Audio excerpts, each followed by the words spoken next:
Ya, Iya. Ini Bu Dila ini ya PNS juga ya? PNS. PNS di dinas apa Bu? Operasi UMKM perdagangan. Oh, oh Dulunya di Kabu. pengad Heeh. di UKPBJ dulu sebelumnya. Ah, di daerah Mudah mana? banget ya, Mbak Dila, mudah banget. Di Kabupaten Poso. Oh, di Kabupaten Poso ya. Iya. Baik, Bu Dila ini terima kasih banyak sudah meluangkan waktu untuk berdiskusi dengan kami. Nanti kami akan sampaikan apa namanya eh tentang kajian ini. Sebelumnya memang saya sudah sempat memberikan sedikit gambaran ke Bu Dila ya tentang kajian ini seperti itu. Ini sebenarnya kami untuk di tim ini ada 7 orang, Bu Dila, tapi ada yang sementara sedang S3 seperti itu. Jadi udah mulai perkuliahan. Kemudian ada yang juga ada satu anggota sebenarnya di UKPBJ Kementerian ATR BPN yang jadi salah satu timnya kita. Tapi sepertinya beliau juga apa namanya lagi sibuk urus pengadaan mungkin. Jadi semoga nanti bisa apa bergabung seperti itu, Bu Dila. Iya. Di sini ada Bu Nurhayu, kemudian ada Mbak Ayun, tapi namanya di sini Tunjia. Kalau Mbak Tunjia ini dari Kementerian ATR BPN juga seperti itu. Kemudian ada ini Mbak Meta, tapi juga sedang perjalanan di bandara seperti itu. Jadi nanti mungkin apa namanya off cam. Kemudian ada Mbak Citra juga sementara pencarian data untuk penelitian yang lain. Mantap. Iya, ini kita apa namanya Bu? Satu orang itu bisa ngerjain ya 2, 3 sampai 4 ini penelitian seperti itu. Jadi ini mohon maaf Bu Dila, iya kalau untuk ini masih belum bisa full tim ini nanti mungkin. Iya, baik. Ini kita bahas, bisa langsung mulai saja Bu. Saya paparkan ya.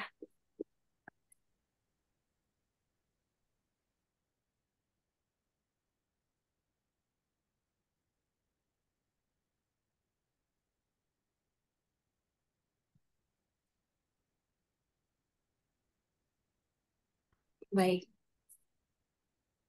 Untuk eh, topik kita yang diberikan oleh Kementerian ATR BPN itu adalah model pengelolaan pengadaan barang jasa yang tepat dengan profil dan kinerja Kementerian Agraria dan Tata Ruang Badan Pertanahan Nasional. Jadi sebenarnya ini kerjasama antara BRIN dengan Kementerian ATR BPN, Bu Dila. Jadi ada beberapa kajian, sekitar 16 kajian yang dikerjasamakan antara BRIN dengan Kementerian ATR BPN. Nah, ini merupakan salah satu dampak dari apa namanya peneliti di kementerian lembaga itu ditarik semua ke BRIN seperti itu, termasuk peneliti-peneliti yang ada di Kementerian ATR BPN. Jadi di Kementerian ATR BPN itu sudah tidak ada peneliti, pindah ke BRIN dan akhirnya resource untuk melakukan kajian atau penelitian itu sudah sangat berkurang. Akhirnya dilakukan kerjasama dengan swakelola tipe 2 seperti itu. Jadi untuk kerjasama yang kami lakukan ini bentuknya swakelola tipe 2. Nah, untuk jangka waktu pelaksanaan kegiatan ini relatif singkat seperti itu, kurang lebih 3 bulan untuk apa namanya pelaksanaannya.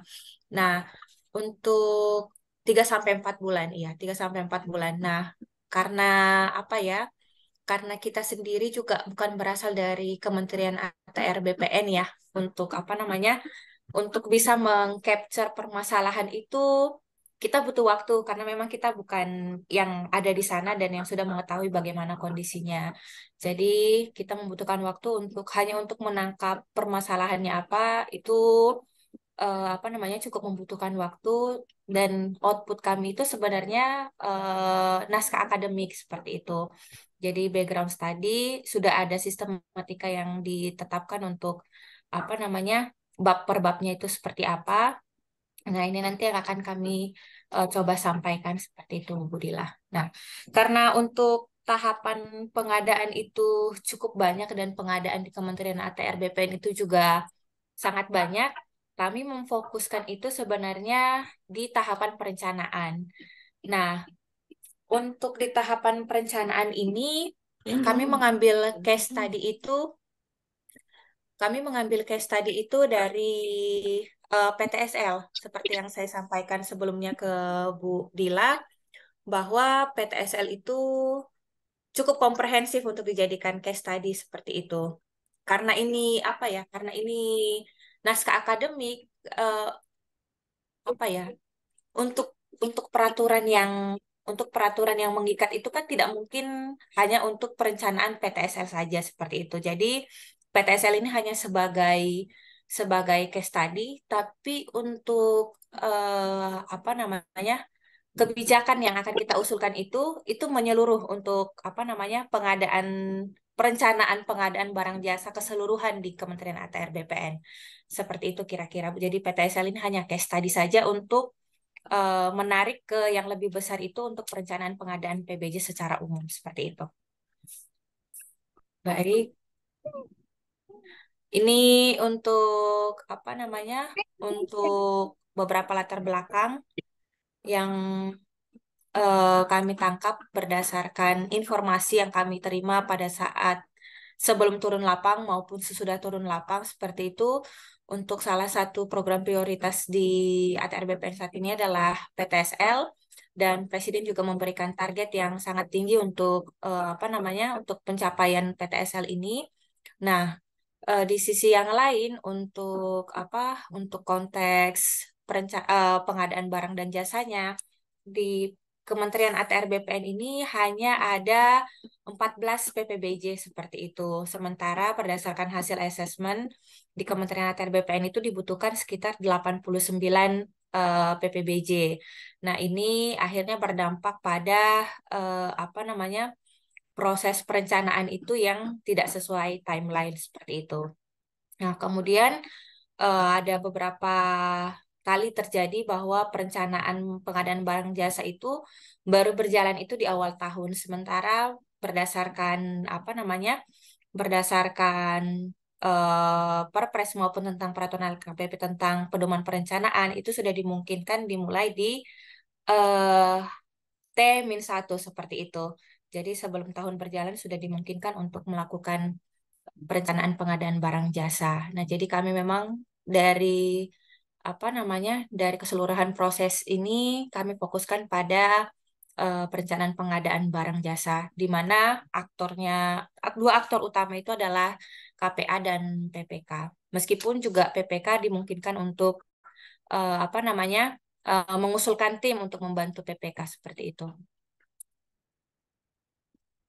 Nah, untuk program PTSL itu sendiri, di sini seperti bisa dilihat bahwa antara target dan realisasi fisik itu belum sepenuhnya tercapai, dan pada saat kami apa namanya, pada saat kami turun ke lapangan untuk beberapa daerah yang cukup sulit untuk melakukan pengukuran, itu mengatakan bahwa target yang ditetapkan dari pusat itu sangat tinggi seperti itu. Jadi mereka kesulitan untuk mencapainya. Kemudian untuk apa namanya, untuk permasalahan yang lain selain masalah capaian target yang belum maksimal, juga ada kami temui bahwa ada perbedaan persepsi antara bidang teknis dengan penyedia seperti itu, ketika ketika untuk apa namanya, PTSL ini dilakukan oleh penyedia. Kalau untuk yang swakelola relatif lebih aman karena memang targetnya tidak terlalu tinggi, dan juga untuk apa namanya, untuk sumber daya yang digunakan itu juga hanya internal seperti itu. Jadi pelaksanaannya swakelola tipe 1. Sementara kalau yang melalui penyedia ini kan pihak ketiga yang mengerjakan, dan target yang ditetapkan itu juga tinggi seperti itu. Jadi yang sering apa ya, sering ada case seperti itu ketika kegiatan itu dilakukan melalui penyedia. Kalau untuk yang swakelola relatif lebih smooth seperti itu untuk pelaksanaan kegiatannya.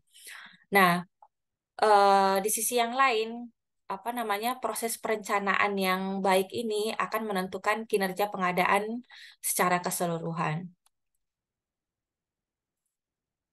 Ini hanya sekilas saja saya sampaikan untuk apa namanya untuk penyusunan background study ini kami melakukan wawancara mendalam dan juga nominal group teknik itu di Kanwil Sumatera Selatan, kemudian Kalimantan Barat, DKI Jakarta, Jawa Barat, dan juga kami melakukan wawancara mendalam juga di UKPBJ dan juga dengan apa namanya dengan Biro Perencanaan Kerjasama Kementerian ATR BPN dan juga Ditjen Survei dan Pemetaan Pertanahan ex officio Project Management Unit yang kerjasama dengan World Bank seperti itu. Nah, untuk yang di kantor wilayah ini tidak hanya kantor wilayah saja yang kami kami wawancara. Jadi di setiap di setiap kanwil itu Kantah juga diundang dan bahkan kami berkunjung ke kantor pertanahan seperti itu. Ini alurnya untuk eh, pengumpulan data kami. Ini berasal dari informasi awal yang kami peroleh dari UKPBJ, kemudian dari data sekunder, kemudian kami melakukan NGT dan wawancara di Satker daerah, itu tadi Kanwil dan Kantor Pertanahan. Kemudian kami melakukan wawancara di Satker Pusat, dan ini wawancara mendalam atau FGD dengan LKPP juga sudah pernah kami lakukan sekitar beberapa minggu yang lalu, dan expertnya ini salah satunya Bu Dila dan salah satu expert yang lain itu yang di bidang hukum. Jadi kami menanyakan untuk naskah akademik yang baik itu seperti apa. Dan kemudian endingnya kami menyusun model pengelolaan PBJ yang sesuai dengan profil Kementerian ATR BPN. Ini hanya beberapa eh, kajian literatur terkait penelitian terdahulu yang fokusnya itu tentang perencanaan pengadaan seperti itu. Jadi berdasarkan penelitian-penelitian terdahulu itu menekankan bahwa pendidikan dan pelatihan untuk barang dan jasa, termasuk pendidikan dan pelatihan untuk tahap perencanaan itu merupakan hal yang sangat penting. Kemudian perlu adanya pengawasan atau kontrol secara internal dan dukungan dari top manajemen, dan kemudian perlu juga untuk pengadaan yang baik itu juga diperlukan infrastruktur yang baik seperti itu. Ini literatur yang lain terkait perencanaan pengadaan barang jasa. Di sini ada beberapa prinsip penting yang diperlukan ketika melakukan perencanaan itu adalah terkait kolaborasi, kemudian keterpaduan, kemudian perlu adanya partisipasi seperti itu. Itu hal-hal yang sangat penting dalam melakukan perencanaan pengadaan barang jasa berdasarkan penelitian-penelitian terdahulu.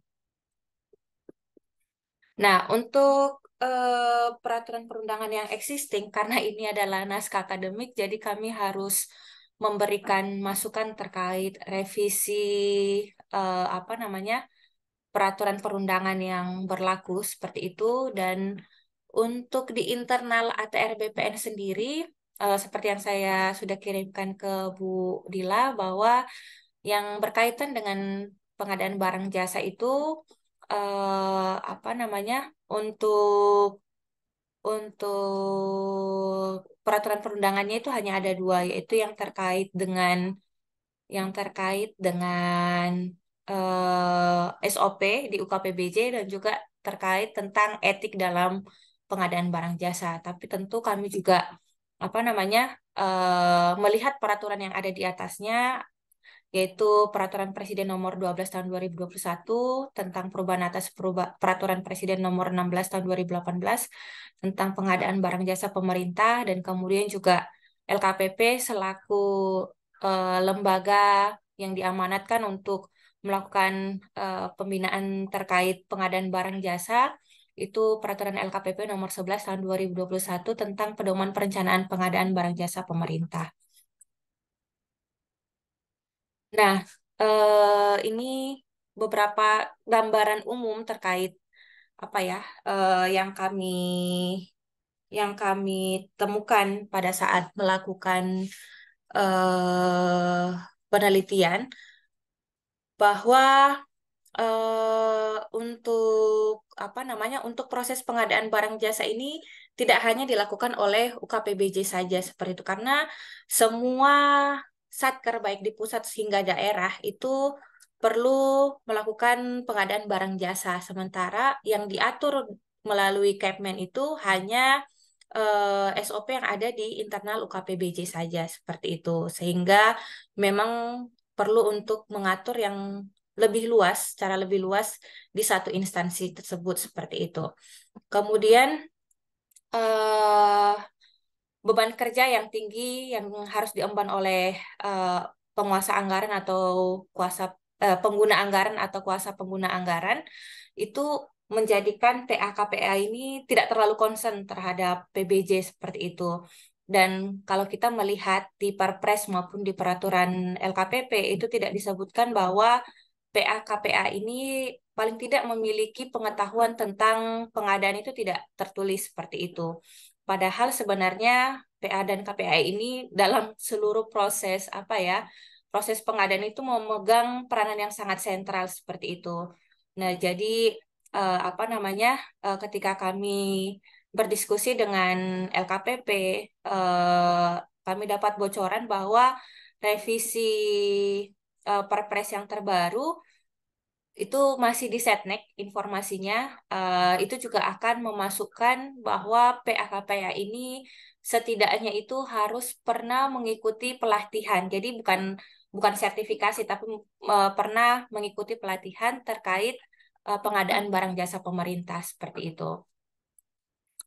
Kemudian berdasarkan peraturan LKPP tentang UKPBJ, tugas dan fungsi UKPBJ itu sebenarnya eh, tidak pada proses perencanaan seperti itu. Sementara di Kepmen yang berlaku, nanti saya akan tunjukkan SOP-nya ke Bu Dila, bahwa salah satu SOP yang ada di Kepmen itu terkait perencanaan. Sementara untuk yang melakukan perencanaan ini adalah PAKPA seperti sementara UKPBJ itu lebih fokus pada pemilihan penyedia seperti itu. Bahkan juga untuk apa namanya untuk pembinaan ke apa satker lain yang melakukan pengadaan barang jasa. Ini kira-kira untuk apa namanya untuk beberapa landasan untuk perubahan keputusan menteri yang berlaku itu landasan filosofis, sosiologis, dan yuridis ini kira-kira berdasarkan hasil kajian kami dan berdasarkan peraturan yang berlaku. Nah, ini saya akan tunjukkan eh, yang terlihat masih yang paparan ya. Iya. Oke.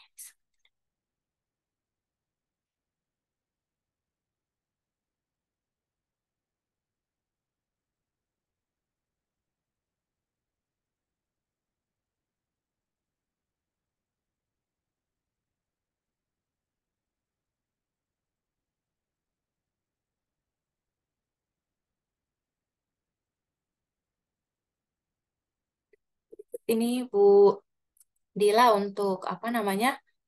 Untuk alur perencanaan pengadaan barang jasa di KPBJ Kementerian ATR BPN. Jadi di sini mulai dari menetapkan PPK, kemudian melakukan inventarisasi. Nah, untuk melakukan inventarisasi ini pun, kalaupun ini misalkan di apa namanya, dibuat untuk secara umum seperti itu untuk satker-satker lain yang melakukan pengadaan barang jasa, di sini juga apa tidak terlihat siapa saja yang terlibat dalam proses inventarisasi perencanaan ini seperti itu.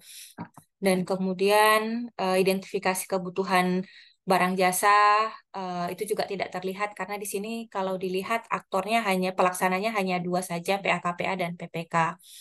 Itu juga tidak terlihat di dua tahapan kegiatan ini siapa saja yang dilibatkan seperti itu. Karena untuk penyusunan inventarisasi perencanaan kan tentunya harus berkoordinasi dengan bagian perencanaan seperti itu, subbagian perencanaan atau program. Nah, itu tidak terlihat dan kemudian identifikasi kebutuhan barang jasanya juga tentu harus berkoordinasi dengan bidang teknis seperti itu. Nah, di sini sebenarnya juga kami ingin tahu berdasarkan pengalaman Budila atau menurut pendapat Budila, ketika PPK itu merupakan ex officio dari Kasubag Perencanaan, apakah itu akan memberikan efektivitas yang berbeda dibandingkan ketika PPK itu bukan dari bukan bukan ex officio dari subbagian perencanaan seperti itu. Karena ada beberapa kami temui PPK itu dia itu ex officio dari Kasubag Perencanaan dan ada juga yang dia itu bukan Kasubag Perencanaan seperti itu. Nah, kalau berdasarkan pengalaman atau pengetahuan Budila, itu seperti apa antara perbedaan dua itu? Apabila PPK-nya ex officio Kasubag Perencanaan atau bukan begitu. Nah, kemudian untuk yang melakukan identifikasi kebutuhan barang jasa ini, kemarin dari LKPP juga sempat menyampaikan sekilas bahwa ketika PPK itu juga berasal dari bidang teknis. Jadi misalkan PPK itu adalah kabit atau kasubit di bidang teknis, dia itu akan lebih mudah untuk memahami apa namanya spek, kemudian dalam penyusunan KAK itu bisa menjadi lebih mudah seperti itu. Nah, ini juga kira-kira menurut Bu Dila seperti apa ketika PPK itu apa dirangkap oleh Kabit atau Kasubit seperti itu. Ini kemudian menetapkan barang jasa sesuai dengan kodifikasi kategorisasi. Ini memasukkan rencana kebutuhan pengadaan barang jasa ke dalam eh, RKAKL. Kemudian bagaimana cara pengadaan. Nah, ini kemudian menyusun berbagai dokumen yang diperlukan sampai akhirnya dituangkan ke dalam sirup seperti itu di akhir untuk perencanaan pengadaan barang jasa ini. Nah, sementara untuk kualifikasinya di sini eh, tidak tidak disampaikan kualifikasi yang diperlukan untuk PAKPA. Yang ditekankan itu adalah kualifikasi untuk PPK seperti itu. Jadi memiliki sertifikat itu hanya ditetapkan untuk PPK. Sementara kalau PAKPA itu tidak tertulis seperti itu, apakah harus pernah mengikuti pelatihan. Jadi hanya disampaikan memiliki kemampuan dalam melaksanakan perencanaan pengadaan barang jasa sampai dengan penetapan dan penerbitan RUP-nya.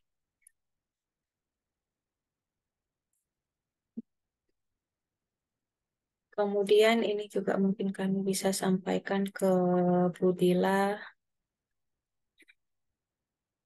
Ini kami coba membuat peta terkait perbandingan metode pengadaan PTSL karena dia berbagai metode digunakan untuk yang swakelola untuk kelebihan secara umumnya itu eh, kegiatan bisa langsung dapat dilakukan, jadi tanpa membutuhkan proses tender, sehingga untuk secara waktu bisa lebih cepat dimulai, seperti lebih dahulu dimulai dibandingkan kalau melalui penyedia, apalagi melalui tender, seperti itu. Ini kemudian eh, kalau swakelola kan kurang bisa ya memberdayakan perekonomian masyarakat karena tidak melibatkan pihak ketiga. Kemudian untuk keterbatasan jumlah SDM, jadi tidak bisa mengerjakan pekerjaan dengan target yang tinggi karena keterbatasan SDM tadi. Dan kemudian untuk kendala dalam proses pengadaan tahap perencanaan ini nanti mungkin bisa minta koreksi dari Bu Dila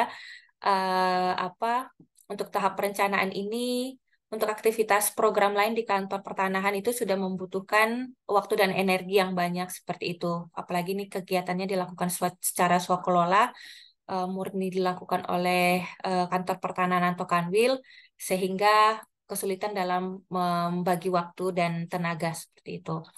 Kemudian untuk yang tender ini tentu karena mendapatkan bantuan dari pihak ketiga, kemungkinan untuk mencapai target yang tinggi itu lebih bisa. Kemudian ada pemberdayaan ekonomi masyarakat dan untuk penciptaan lapangan pekerjaan.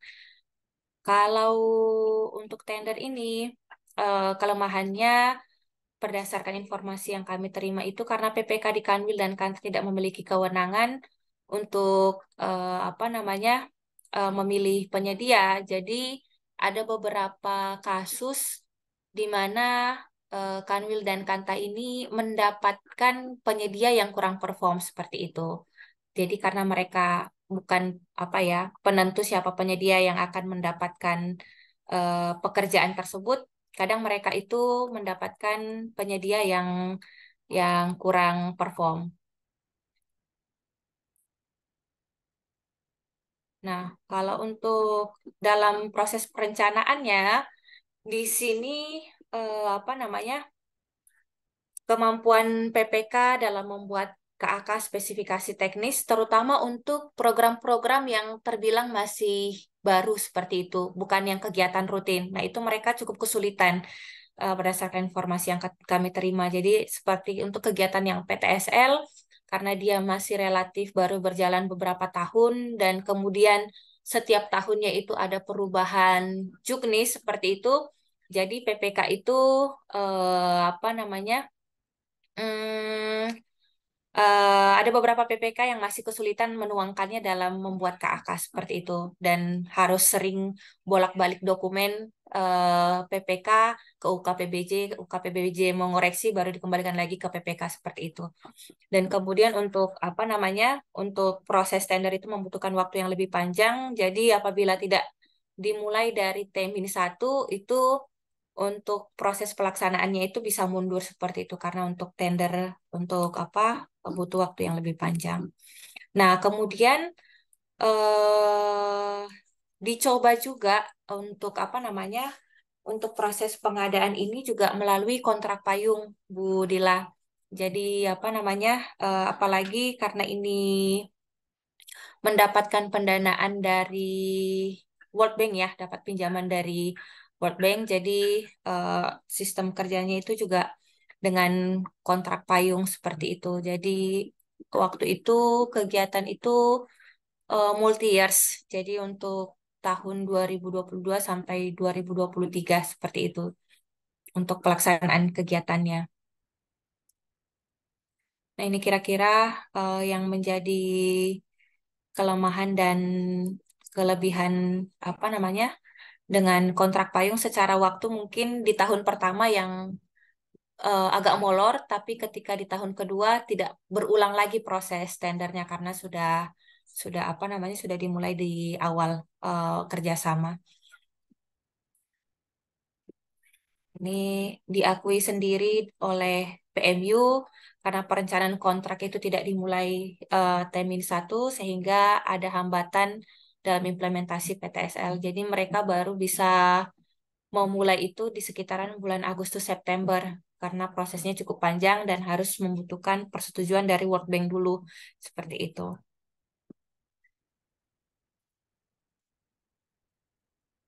Iya, kalau untuk yang selanjutnya ini pengadaan langsung foto udara. Jadi sebenarnya foto udara ini apa namanya? Yang untuk foto udara ini sebenarnya untuk membantu proses pengukuran, tapi tetap akan dilakukan pengukuran seperti itu. Jadi agar lebih valid dan lebih memudahkan untuk proses pengukuran, jadi diawali dengan foto udara. Nah, untuk yang foto udara ini apabila nilai pekerjaannya itu di bawah 200 juta itu bisa pengadaan langsung seperti itu. Ini kira-kira untuk apa namanya? Identifikasi kelemahan dan kelebihan eh, pelaksanaan pengadaan dengan pengadaan langsung seperti itu. Menu Jumat berkah hari ini siomay. Kalau sih udah siomay.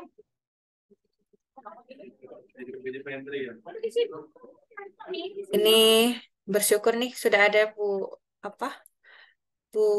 Sylvia dari UKPBJ Kementerian ATR BPN. Nanti bisa banyak diskusi juga Bu Dila dengan Bu Sylvia. Ya, sepertinya itu dulu Bu yang bisa kami sampaikan. Mohon masukan dari Bu Dila. Terima kasih. Oke, terima kasih Bu Nova. Luar biasa sekali apa yang sudah direncanakan oleh BRIN yang dipaparkan tadi itu. Memang ada beberapa permasalahan sepertinya ya yang saya lihat di situ. Mungkin kita bisa bedah dari paparan yang awal dulu.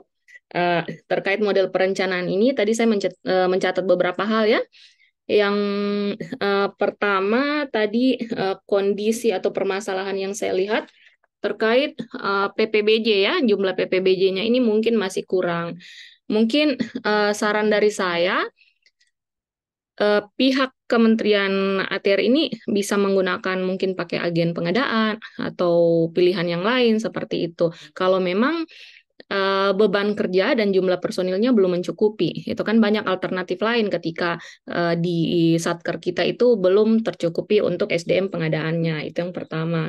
Kemudian yang kedua, tadi perencanaan pengadaan barang jasa itu baru dimulai di awal tahun. Nah, ini yang memang sering menjadi masalah, tidak hanya di kementerian, tapi juga di daerah, seperti itu, yang mana penunjukan PPK itu sering dilakukan di awal tahun. Biasanya di SK PPK itu ditetapkan 1 Januari atau 2 Januari tahun anggaran berjalan. Padahal tugas PPK ini, sebagaimana yang kita ketahui bersama, dia sudah mulai bekerja sejak tahap perencanaan kan, sebelum tahun anggaran berjalan. Nah, kalau PPK-nya ditunjuk per Januari tahun anggaran berjalan, lalu yang punya kewenangan, punya tanggung jawab dalam menyusun perencanaan itu siapa? Gitu. Apakah PAKPA? Nah, ini harus diperjelas ya, yang mana kewenangan dari PAKPA itu menetapkan dokumen perencanaan. Sedangkan yang menyusun perencanaan itu merupakan kewenangan dari PPK, kecuali tidak ada penunjukan PPK. Dalam hal ini PAKPA yang merangkap menjadi PPK-nya seperti itu. Jadi mungkin saran dari saya di naskah akademik yang akan disusun nanti bisa diatur terkait penetapan PPK itu sebaiknya tidak terikat tahun anggaran ya, sehingga PPK-nya itu terus melaksanakan tugasnya sebagai PPK, namun apabila terjadi mungkin hal-hal atau kendala ya, misalnya PPK-nya pindah tugas atau lain sebagainya, itu dapat dilakukan revisi terhadap penunjukan PPK itu. Artinya menunjuk PPK yang baru gitu ya. Nah, jadi seperti itu sehingga si PPK ini terus bisa melaksanakan tugasnya karena proses tugas dan kewenangan dari PPK ini panjang sekali ya, dimulai dari tahap perencanaan sampai dengan serah terima dan melakukan pengukuran atau penilaian kinerja sehingga dia itu terus bekerja sebelum tahun anggaran berjalan sampai akhir tahun anggaran berjalan, kemudian jeda selama beberapa bulan lanjut lagi tugasnya seperti itu kan. Jadi sebaiknya saran dari saya itu SK-nya penetapannya itu tidak terikat tahun anggaran. Itu mungkin yang Mohon izin Bu Dila. ya, Ini kalau untuk peraturan yang mengatur tentang masa kerja PPK itu atau penetapan PPK itu setiap awal tahun tidak ada ya peraturan tertulis terkait itu ya. belum ada Oke. kalau saya lihat itu Iya, lebih oke. Siap. LKPP itu lebih ke tugas dan kewenangan dari si PPK. Oke, iya, iya, siap, siap. Jadi ini mungkin best practice yang bisa dilakukan di lapangan. Iya.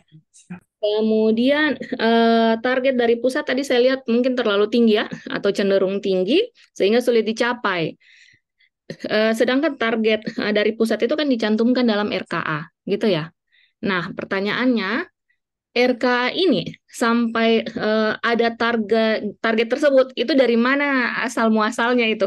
Biasanya PPK ini punya peran di situ kan, dia terlibat dalam penentuan target itu, misalnya dengan menghitung potensi dan lain sebagainya seperti itu. Nah ini kalau targetnya terlalu tinggi itu ada apa di situ? Apakah PPK-nya kurang terlibat atau seperti apa? Ini mungkin yang perlu diperjelas biar kita bisa carikan solusi bersama. Selanjutnya untuk perbedaan persepsi antara PPK dengan penyedia apabila dilakukan tender, kemudian nantinya akan berkontrak, itu kan seringkali penyedia ini merasa dia yang punya paket gitu, sedangkan si PPK ini mungkin hanya sebagai di tahap awal atau seperti apa semacam itu. Nah, untuk ini ya mungkin solusinya kalau yang saya lihat dari apa yang dipaparkan oleh Ibu Nova tadi, sepertinya PPK-nya ini perlu peningkatan kompetensi mungkin gitu. Karena kalau kontrak ya, kontrak ini kan dimulai dari tahap perancangan kontrak dulu, penyusunan draft kontrak. Nah, di penyusunan draft kontrak itu si PPK ini harus sudah bisa memitigasi resiko-resiko yang mungkin akan terjadi pada saat pelaksanaan kontrak. Salah satunya seperti yang disampaikan oleh Ibu Nova tadi. Jadi ketika si PPK sudah melihat kemarin-kemarin ini saya kok seperti kurang powerful ketika menjadi PPK. Ini semua ikut maunya penyedia. Padahal si PPK ini loh pengendali proyeknya ya, pengendalian kontrak ada di PPK. Tugas dan kewenangannya di situ.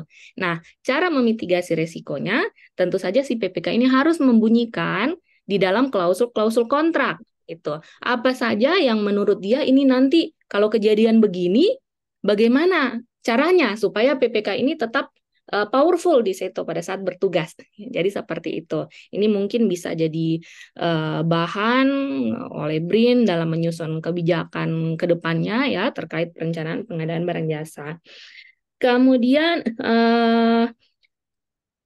kalau tadi saya lihat ini sepertinya saya kurang tidak melihat tadi terkait pemaketan pengadaan barang jasa ini apakah sudah sesuai atau belum, karena kalau PPK-nya kurang kompetensinya belum ini ya belum begitu.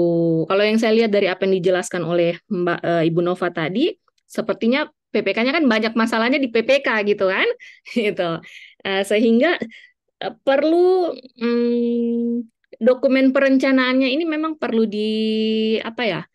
lebih dipermantap di situ. Memang benar yang disampaikan oleh Ibu Nova tadi, ini awal mulanya permasalahan pengadaan ini ada di tahap perencanaan. Nah, salah satunya itu si PPK ini ketika dia memilih ya jenis kontrak dan juga cara pemaketan nanti itu yang merupakan tugas PA KPA dalam menetapkan, tetapi si PPK ini memberikan informasi atau memberikan pertimbangan kepada si PA KPA jenis pengadaannya itu seperti ini loh, yang barang itu dipisah dengan yang konstruksi, apalagi kalau tadi ada pengukuran itu mungkin masuk di jasa konsultansi, kalau memang yang mengukurnya itu harus mungkin punya keahlian di bidang tertentu, atau bisa masuk ke jasa lainnya, nah itu harus ditetapkan dengan benar itu, gitu.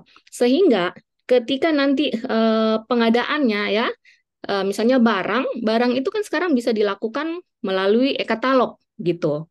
Tidak perlu semuanya dilakukan melalui tender ya. Jadi e-purchasing itu merupakan metode pemilihan penyedia pertama. Nah, sehingga ketika dilakukan secara e-purchasing ini mungkin bisa mengurangi masalah-masalah yang tadi timbul seperti yang disampaikan oleh Ibu Nova tadi yang ada di alur pengadaan proses tadi itu penyedia kurang perform dan lain sebagainya. Nah, itu mungkin bisa diatasi di situ, dilakukan e-purchasing sehingga mungkin si PPK atau si PA KPA ya bisa memilih ya dalam hal ini tugas untuk melakukan e-purchasing ini itu ada di pejabat pengadaan atau si PPK itu sendiri ketika anggarannya di atas 200 juta. Jadi dia bisa melihat penyedia mana atau pelaku usaha mana yang mungkin dia sudah tahu ini kualitasnya seperti ini, ya cara kerjanya seperti ini, gitu.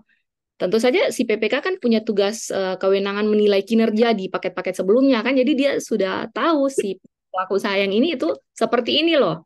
Walaupun kualitasnya bagus, tapi mungkin komunikasinya tidak bagus karena itu juga akan diukur dalam pengukuran kinerja penyedia itu kan. Tuh, ketika ditelepon itu sulit dihubungi, tidak pernah menyampaikan laporan gitu. Nah, jadi seperti itu. Mungkin itu saran untuk barang jasanya itu bisa dimasukkan ke dalam e-katalog sehingga bisa dilakukan melalui e-purchasing. Namun e-purchasing itu tidak bisa dilakukan untuk jasa konsultansi untuk sampai saat ini gitu ya. Jadi masih barang, konstruksi dan juga jasa lainnya gitu. Kemudian untuk tadi ada masalah juga PPK sepertinya belum terlalu paham menyusun KAK atau spesifikasi teknis. Ini memang kalau KAK dan spesifikasi teknis ini biasanya ya yang saya amati di lapangan, apalagi di daerah karena saya di daerah ya, memang masih ada beberapa PPK yang belum siap atau mungkin belum paham bagaimana cara menyusun KAK ini. Kenapa begitu? Karena dulu ya, ketika kita ujian sertifikasi yang ahli tingkat dasar itu kan di situ belum pelatihannya belum diajarkan bagaimana cara menyusun KAK ini. Gitu. Jadi masih dasar sekali, hanya apa yang ada di Perpres itu yang diujikan, sehingga banyak orang cenderung untuk menghafal isi peraturan. Makanya LKPP sekarang sudah merubah ya untuk materi kompetensi kurikulumnya semacam itu. Sekarang di level 1 itu dimasukkan itu bagaimana ini, maksudnya ini KAK, penyusunannya seperti apa, dan diperjelas di pelatihan level 2 gitu. Nah, sehingga solusi dari saya, mungkin si PPK yang belum paham membuat KAK dan spektek bisa diikut sertakan di dalam pelatihan kompetensi PWJP yang level 2 gitu. Ada pelatihan kompetensi untuk PPK tipe C, tipe B, ya, ada juga tipe A tapi belum dibuka saat ini oleh LKPP. Kemudian ada pelatihan kompetensi untuk pejabat pengadaan gitu. Sehingga masing-masing pelaku pengadaan ini dia sudah tahu apa tugasnya, dan tidak hanya itu, dia juga diharapkan bisa melakukan. Ini kan yang masih kurang kan? Tuh, setelah lulus langsung ditunjuk jadi PPK, padahal masih bingung, aduh gimana caranya ini gitu. Nah, selain itu, selain peningkatan kompetensi tadi, mungkin juga di naskah akademiknya itu bisa dibuatkan format KAK ya, dan juga spesifikasi teknis seperti apa. Karena yang sering saya lihat di lapangan, spesifikasi teknis itu biasanya masih berbeda-beda antara PPK 1 dengan PPK yang lain. Padahal penyusunan spesifikasi teknis itu ada syarat-syaratnya, itu ada komponen minimalnya, tidak hanya menyebutkan kualitasnya, tidak hanya menyebutkan jumlahnya, ya, volumenya, tidak hanya menyebutkan waktunya, tetapi juga menyebutkan bagaimana pelayanan yang akan dilakukan, spesifikasi pelayanan. Contohnya, misalnya kalau di kami di daerah ada pengadaan AC, itu biasanya spesifikasi teknis hanya dituliskan spek dari AC itu.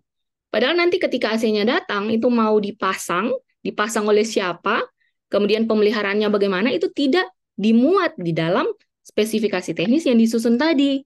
Padahal itu merupakan syarat minimal atau komponen minimal dari spesifikasi teknis itu. Nah, ini mungkin tugas BRIN-nya dalam mengkaji itu, mungkin bisa diuraikan biar si PPK-PPK ini bisa satu persepsi dalam melihat bagaimana menyusun KAK ataupun spesifikasi teknis yang baik dan juga benar. Seperti itu. Kemudian untuk kontrak payung, saya lihat sepertinya tidak ada masalah ya untuk kontrak payung.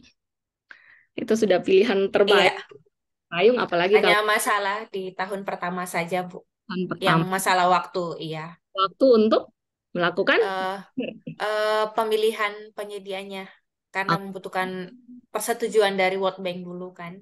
Karena prosesnya memang tidak dimulai di Termin 1, tapi di tahun berjalan. Oke, oke. Kalau menurut BRIN sendiri, untuk permasalahan itu bagaimana kira-kira solusinya?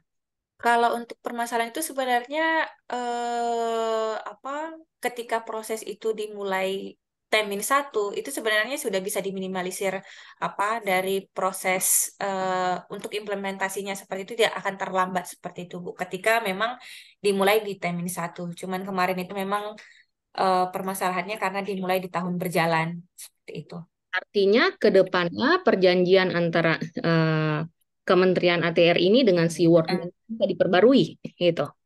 Untuk Terutama dengan penyedianya sih, karena memang ketika proses untuk mencari penyedia itu dimulai di Termin 1 dan kemudian memang itu harus harus berkonsultasi atau meminta persetujuan World Bank, itu membutuhkan waktu yang lebih panjang kan, Bu ya. Nah, jadi ketika itu dimulai di tahun berjalan kan bisa molor untuk implementasinya. Berbeda ketika itu untuk proses perencanaannya dimulai di Termin 1 seperti itu. Kalau perjanjian antara kementerian dengan World Bank di situ apakah ada termuat bahwa proses pemilihannya baru bisa dilakukan di awal tahun atau semacamnya? Kalau itu ini nanti mungkin Bu Sylvia bisa ini ya koreksi saya kalau saya keliru. Kalau itu sih sebenarnya tidak ada, Bu. Tidak ada ketentuan harus dimulai di awal tahun atau di Termin 1 seperti itu. Artinya bisa, Jadi seharusnya bisa dimulai di T-1. berarti solusi ke depannya dengan dilakukan tender dini atau seleksi Mm, seperti itu iya. ya. Ini tidak ada masalah kalau untuk yang Iya, tidak ada. Iya, tidak ada. itu. Kemudian untuk pengadaan langsung tadi saya lihat sama dengan masalah-masalah sebelumnya. Ini terkait kompetensi dari si PPK ya, penyusunan KAK, spesifikasi teknis dan lain sebagainya. Sehingga mungkin perlu diberikan penyegaran materi ya berupa peningkatan kompetensi, terutama kompetensi untuk level 2-nya itu. Karena level 1 ini masih sekedar menjelaskan indikator keberhasilan pembelajarannya gitu. Jadi mereka-mereka yang lulus PBJP level 1 itu baru bisa menjelaskan gitu. Untuk bisa melakukan itu kompetensinya ada di level 2. Jadi seperti itu. Kemudian kemarin juga saya sempat pelajari ya yang sudah dikirimkan oleh Ibu Nova, tepatnya tadi malam baru sempat saya baca gitu ya.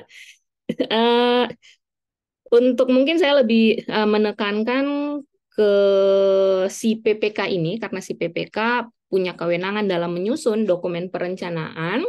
Kemudian yang saya lihat dari aturan Menteri ini ya, keputusan Menteri ATR ini terkait SOP yang kode etik itu saya coba search di Google, saya tidak ketemu kode etik. Saya hanya ketemu yang SOP. Sedangkan SOP yang saya lihat tadi malam itu sepertinya tidak selengkap yang ditampilkan oleh Ibu Nova tadi. Itu karena saya lihat yang SOP perencanaan itu digabung dengan yang persiapan pemilihan penyedia kalau saya tidak salah ingat. Gitu. Nah, di SOP yang tadi malam saya lihat dan yang tadi ditampilkan oleh Ibu Nova, saya melihat sepertinya SOP ini masih mengacu ke peraturan LKPP yang lama, yaitu mungkin perlu diperbarui, yang mana di situ saya belum melihat di tahap perencanaan ini PPK melakukan penyusunan spesifikasi teknis dan juga KAK. Padahal di kurikulum terbaru LKPP ya untuk yang level 1 itu tugas PPK dalam melakukan penyusunan KAK dan spesifikasi teknis itu sudah dimulai di tahap perencanaan. Karena bercermin dari kejadian-kejadian tahun sebelumnya, ketika spesifikasi teknis ataupun KAK disusun di tahap persiapan pengadaan yang dilakukan di awal tahun, itu sering kali terjadi masalah, misalnya contohnya pengadaan laptop. Ketika kita cek di lapangan ternyata harganya sudah tinggi misalnya atau spesifikasi teknis itu sudah tidak tersedia ya. Nah, sehingga mungkin saja anggarannya tidak cukup dan perlu dilakukan revisi anggaran. Artinya harus menunggu lagi perubahan anggaran seperti itu. Akhirnya terhambat ini proses pelaksanaan pengadaan barang jasanya. Sehingga sekarang penyusunan spesifikasi teknis dan KK itu sudah dilakukan di tahap perencanaan. Mungkin itu saja yang perlu dilengkapi. Dan tadi di SOP perencanaan yang saya lihat, sepertinya di situ itu masih fokus ke PAKPA dan PPK ya. Padahal di tahap perencanaan ini, walaupun memang secara aturan di situ merupakan tugas dan kewenangan dari PAKPA dalam menetapkan dokumen perencanaan dan PPK dalam menyusun perencanaan, tetapi di tahap perencanaan ini, di situ terdapat kegiatan atau aktivitas untuk merumuskan strategi pengadaan. Nah, perumusan strategi pengadaan ini biasanya dilakukan oleh UKPBJ. Dalam hal ini si PPK ketika dia sudah menyusun paket-paket perencanaan tadi, sudah melakukan identifikasi atau spesifikasi teknis, penyusunan dan lain sebagainya, biasanya dia akan berkoordinasi ke UKPBJ dan UKPBJ nanti akan melihat di Satker yang ini ya. Di situ terdapat paket misalnya ATK atau misalnya sertifikat lahan semacam itu. Itu ada di Satker yang ini atau di instansi yang ini seperti itu. Itu perlu dilakukan konsolidasi pengadaan. Nah, itu kewenangan dari UKPBJ ya. Jadi, walaupun UKPBJ ini tidak disebutkan punya kewenangan dalam menyusun ataupun menetapkan dokumen perencanaan, tetapi ada koordinasi terjadi di situ antara si PAKPA ataupun si PPK dengan pihak UKPBJ dalam hal merumuskan strategi pengadaan. Dan strategi pengadaan ini itu sangat penting sekali untuk disusun sejak awal, ya. Sehingga ketika strategi pengadaannya tepat, akan dapat solusi dari UKPBJ di situ bisa terjadi percepatan pelaksanaan pemilihan penyedia. Dan ini akan menghindari keterlambatan-keterlambatan seperti apa yang menjadi permasalahan ya yang disampaikan oleh Ibu Nova tadi. Semacam itu. Kemudian untuk yang World Bank tadi ya apa kontrak payung kalau nggak salah. Itu yang kalau ketika menyusun perjanjian ya mungkin bisa melibatkan LKPP di situ itu terkait apa perjanjian dengan World Bank-nya, jadi pihak LKPP dilibatkan supaya bisa memberikan saran ke depannya seperti apa. Tapi karena tadi Ibu Nova sudah menyampaikan bahwa kita sudah clear di situ, tidak ada masalah ya, dari World Bank-nya juga tidak ada aturan-aturan apa yang menyulitkan kita seperti itu, sehingga solusinya tinggal melakukan tender dini di tahun-tahun berikutnya sehingga kontrak payungnya itu dapat dilaksanakan sejak awal tahun anggaran berjalan semacam itu. Kemudian ini tadi ya terkait identifikasi kebutuhan, ini agak mundur sedikit tadi saya agak terlewat. Identifikasi kebutuhan berkaitan dengan PPK ketika PPK itu berasal dari Satker itu sendiri atau PPK dari luar. Kalau pengalaman saya sendiri ya, ketika saya masih di UKPBJ, waktu itu saya sempat menjadi PPK di 13 OPD gitu dalam waktu bersamaan. Nah, itu pusingnya memang luar biasa ya. Tapi si PPK ini itu saya pada saat itu meminta tambahan personil gitu. Jadi ada yang tim saya itu, tim pendamping kontrak ya, ada tim pendukung, staf administrasi dan lain sebagainya. Kadang-kadang di satu instansi tersebut itu ada pembiayaan ya operasional untuk si PPK, tetapi tidak ada untuk tim pendukungnya gitu. Nah, ini yang seringkali bikin si PPK ini karena tugasnya dari tahap perencanaan sampai serah terima hasil pekerjaan, kadang-kadang dia tidak maksimal untuk bekerja. Apalagi kalau PPK-nya ini berasal dari luar instansi. Apalagi kalau PPK-nya baru ditunjuk ketika berada di awal tahun anggaran, dia tidak terlibat di tahap perencanaan. Padahal di tahap perencanaan si PPK ini punya tugas loh dalam menyusun dokumen perencanaan, sehingga dia yang mengawal kasubag program tadi gitu. Ya, jadi terus dikawal, ini tugas dari PPK, mungkin ini yang bisa diperjelas di dalam naskah akademik yang akan disusun oleh teman-teman dari BRIN. Selanjutnya untuk swakelola ya, tadi saya lihat yang swakelola ini sepertinya kurang dalam pelibatan masyarakat. Itu. Nah, itu tentu saja karena swakelola yang dipilih adalah tipe 1 kan dari instansi sendiri pelaksananya. Mungkin ke depannya bisa dipikirkan untuk bisa dilaksanakan swakelola tipe 3 melibatkan Ormas atau swakelola tipe 4 ya melibatkan Pokmas. Tentu saja baik yang tipe 3 maupun tipe 4 ini itu ada syarat-syarat dan ketentuannya. Itu bisa dilihat di peraturan LKPP terkait swakelola. Selanjutnya kalau untuk keterbatasan SDM tadi itu mungkin sudah saya sampaikan di awal ya, itu bisa melibatkan agen pengadaan ya atau pengelola pengadaan dari instansi lain kalau memang terbatas jumlahnya ya. Tapi mungkin dari pihak Satker ini bisa mengikut sertakan stafnya atau pegawainya itu untuk ikut mungkin kompetensi pengadaan gitu. Jadi diperbanyak personil yang ikut ya ujian level 1 biar minimal mereka paham lah. Kalau mereka paham walaupun mereka belum lulus ujian, belum bisa ditunjuk sebagai PPK, tetapi mereka bisa meringankan tugas dari PPK ini ya sebagai tim pendukungnya. Jadi kalau PPK-nya ini lebih ke mengontrol gitu. Mengontrol yang akan susun KAK ada si A gitu. Tim pendukung PPK ini kan tidak perlu bersertifikat kan, tidak wajib bersertifikat. Tapi dia punya kompetensi, dia bisa melakukan hal itu. Nah, mungkin seperti itu bisa diperbanyak pemahaman ke timnya ini, ke personil-personil yang akan menjadi tim pendukung dari si PPK itu sendiri. Jadi seperti itu. Kemudian, apakah efektif jika PPK dijabat oleh Kabid? Menurut saya, PPK yang dijabat oleh Kabid itu sebenarnya lebih maksimal ya, tapi kembali lagi ke tugasnya.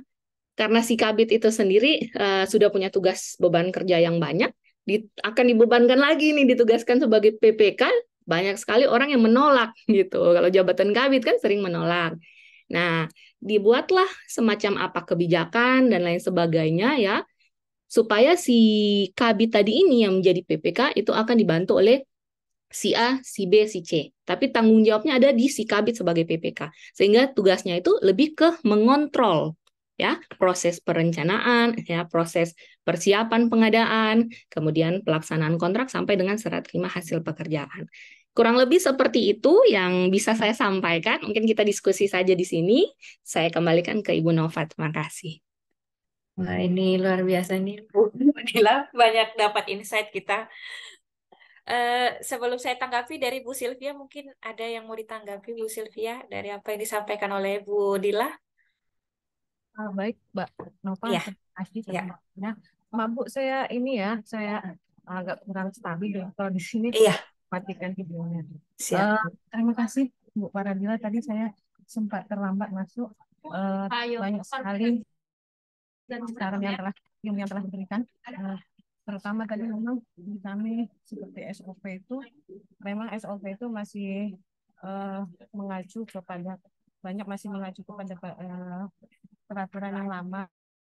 Ini masih sedang kami dalam proses tahap revisi juga, kami tinjau ulang kembali, khususnya juga untuk proses kematangannya ya Bu ya, karena memang BPN kan ATR BPN juga untuk kematangan KPBJ juga masih rendah.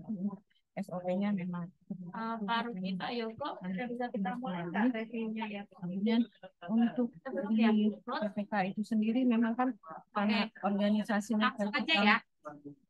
vertikal yang ya, jadi memang untuk personilnya juga memang di kami itu memang belum semacam ada gerakan ya, mungkin gerakan masif gitu kan, untuk mengembangkan gerakan PPK itu bahwa untuk meningkatkan level kompetensinya baru, karena memang dianggap seperti support support sistem aja, langsung support aja ya, Karena memang dia dari antaranya kan nggak secara masif kan kalau di atas peningkatan dolar itu kompetensinya. Itu pasti memang dari internasional. Nah, kalau aturannya dari internasional mungkin kedepannya kami akan semuanya berusaha harus dalam bahasa Inggris. Kontraknya PPK ini selalu untuk meningkatkan tender itu harus dalam kemudian menggunakan bahasa Inggris. untuk yang Terus yang kedua, kalau dilihat dari untuk yang mengatasi kekurangan PPK tersebut, personel tersebut memang sudah di menyebutkan kami apa ya, untuk kami sendiri pun untuk kalau untuk open mindset lah ya, untuk ya, melibatkan agen-agen yang ada di lainnya, pembeliannya memang harus harus banyak berkolaborasi dengan pihak lain, terutama seperti lalu yang OPD di daerah. Sebenarnya kan untuk KPBJ daerah juga sebenarnya bisa untuk dilibatkan dalam. Kemudian itu mungkin itu dulu yang kami komentari. Memang kalau untuk yang World Bank memang beberapa di kami juga World Bank sempat pernah melibatkan LKPP, bahkan itu juga rekomendasi juga dari LKPP waktu itu untuk World Bank juga tengah diperbaharui, sedang kami perbaharui perjanjiannya bersama dengan Biro Perencanaan dengan World Bank untuk melihat ke depannya seperti apa perjanjiannya. Demikian beberapa yang saya sampaikan. Tadi sih ngobrol juga sama Pak. Ya, baik. Terima kasih Bu Sylvia. Tadi memang ada beberapa part juga kurang jelas ya Bu ininya yang disampaikan Bu Sylvia. Cuman tadi yang saya tangkap itu memang untuk SOP sedang direview dan untuk apa namanya ada perbaikan ke depannya. Kemudian yang World Bank itu juga lupa kan saya. Tadi Bu Dila nangkap ya yang World Bank ya yang disampaikan Bu Sylvia. Tender dini gitu lah. Iya, Tidak ada masalah kalau pelaksanaannya. iya, tidak ada, iya. Dan ada pembaruan ini lagi, perjanjian lagi kalau tidak salah tadi Bu Sylvia sampaikan yang dengan World Bank. Yang saya tangkap tadi sudah melibatkan LKPP, gitu kan? Iya, iya, itu iya. Tidak ada masalah. Iya, betul. Untuk yang kontrak payung itu juga sudah melibatkan LKPP juga sebenarnya. Oke.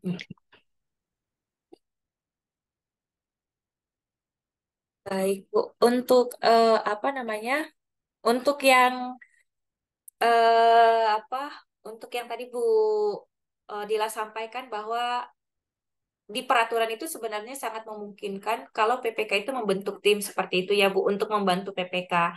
Nah, tapi ketika kami tanyakan ke PPK baik di Kanwil maupun di Kanta, apakah ada tim yang diusulkan ke KPA untuk membantu PPK?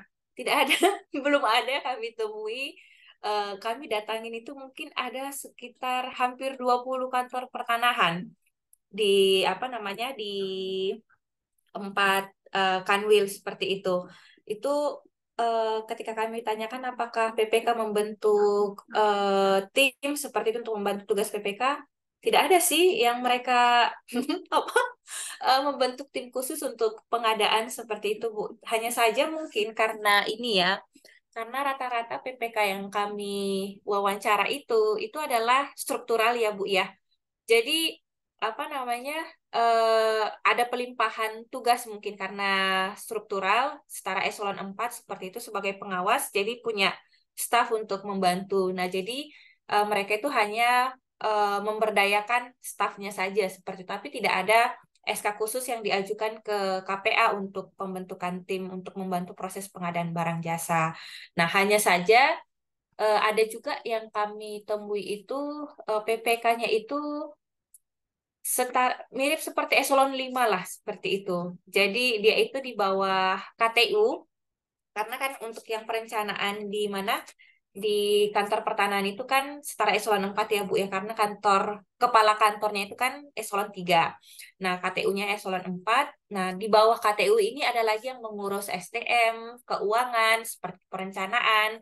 Nah, jadi itu mereka semacam setara eselon 5 ya kalau kalau saya apa namanya saya bayangkan seperti itu. Nah, ada yang itu, tapi ada juga yang PPK-nya itu KTU seperti itu. Nah, tadi kan Bu Dila sudah sempat menyinggung kalau Kabid yang merangkap sebagai PPK itu sebenarnya sangat membantu seperti itu. Nah, kalau untuk yang PPK yang dirangkap sebagai Kasubag Program atau KTU seperti itu menurut Bu Dila seperti apa? Karena kan untuk dokumen perencanaan secara keseluruhan tidak perlu terlalu banyak konsolidasi seperti karena beliau sendiri yang akan mengkonsolidasikan semua perencanaan yang ada di kantor pertanahan atau di Kanwil seperti itu. Iya, sebelum saya jawab pertanyaan yang ini, mungkin saya ke awal dulu yang terkait Iya, Nova datang mewawancarai baik. saya Iya, ya, iya, tidak tim pengelola iya, kontrak. iya, iya. Nah, pertanyaan saya, Ibu Nova datang wawancara pada tahap perencanaan atau setelah atau ketika pelaksanaan gitu. Nah, ini kan yang akan membedakan ketika Ibu Nova dan tim datangnya di tahap pelaksanaan atau sudah dilakukan serah terima, berarti apa yang mereka lakukan sebelumnya itu yang akan mereka sampaikan. Sedangkan proses ini ya ketika si PPK itu butuh pengelola kontraknya atau butuh tim pendukungnya itu ada di tahap perencanaan. Jadi karena si PPK yang punya tugas merencanakan, dia akan memitigasi resiko di situ. Mampu tidak si PPK ini melaksanakan tugas ke-PPK-an mulai dari tahap perencanaan dengan seabrek aktivitas sampai dengan serah terima hasil pekerjaan. Disitulah si PPK ini ya lebih bisa berpikir. Nah, memang si PPK ini bukan hanya lulus sertifikasi level 1 ya atau dijabat oleh jabatan tertentu, tapi sebaiknya memang punya kompetensi manajerial gitu. Karena PPK ini butuh orang-orang yang bisa berpikir kritis semacam itu. Ini yang masih kurang kalau yang saya lihat. Ketika mereka paham bahwa tugas dari PPK itu sangat panjang sekali, beban kerjanya sangat luas sekali. Apakah mampu dikerjakan sendiri ya? Ketika mereka memikirkan itu dan mereka berpendapat bahwa saya tidak mampu untuk melaksanakan semua tugas ini, maka disitulah dia ya menyatakan bahwa dia butuh tim itu. Ketika si PPK ini butuh tim pengelola kontrak, tentu saja si PPK ketika melakukan perencanaan pengadaan ya dalam hal ini penyusunan anggaran, mereka anggarkan honor untuk tim pengelola kontrak. Kalau sudah ada penghonorannya, nanti tentu saja si PPK ini atau si PA-KPA akan menetapkan SK-nya di situ kan, ada honornya kan. Nah, SK dari tim pengelola kontrak di situ diuraikan siapa saja orangnya, job desk-nya apa saja. Nah, nantinya si PPK ini tinggal mengontrol tugas-tugas itu. Jadi si A misalnya akan melakukan tugasnya menyusun KAK atau spesifikasi teknis. Si B tugasnya menyusun rancangan kontrak. Jadi tugas dari si PPK ini lebih ringan seperti itu. Ini kalau pengalaman saya ya ketika saya menjadi PPK. Nah, ketika si PPK melakukan itu, tentu saja si tanggung jawabnya ini itu kan ada di masing-masing tim pengelola kontrak. Jadi mereka punya tanggung jawab untuk menyusun dokumen ini, untuk mereview dokumen ini, tetapi yang akan menetapkan dokumen persiapan pengadaan itu kewenangan di si PPK. Jadi baik spesifikasi teknis, KAK ataupun rancangan kontrak tidak bisa ditandatangani oleh tim penyusun tadi gitu. Sehingga si PPK ketika mau tanda tangan dia akan mereview kembali ya, memeriksa dokumennya sudah sesuai atau tidak gitu. Jadi kurang lebih seperti itu gambarannya. Kemudian yang kedua, tadi PPK di bawah KTU. Kalau menurut saya sih kurang efektif ya, gitu. Kurang powerful PPK-nya. Karena ketika PPK ini, seperti saya sampaikan tadi, PPK ini kan butuh orang-orang yang punya kompetensi manajerial. Kompetensi manajerial ini sangat luas sekali ya. Berpikir kritis, kemudian kemampuan komunikasi, kemudian kemampuan untuk menyampaikan pendapat, meyakinkan orang-orang ini, apalagi si penyedia gitu. Jadi powerful si PPK ini. Nah, kalau dia di bawahnya KTU, itu stafnya KTU misalnya, ketika dia mau sampaikan, oh tidak bisa aturannya seperti ini. Namanya bawahan, ya, ada atasan, itu kan di situ bisa dipahami kan. Jadi menurut saya sih kurang efektif. Tapi kalau memang di Satker itu menganggap orang ini yang si eselon 5 ini punya kompetensi itu, dianggap layak untuk menjadi PPK, silakan sah-sah saja. Karena tidak ada larangan untuk itu sebenarnya kan.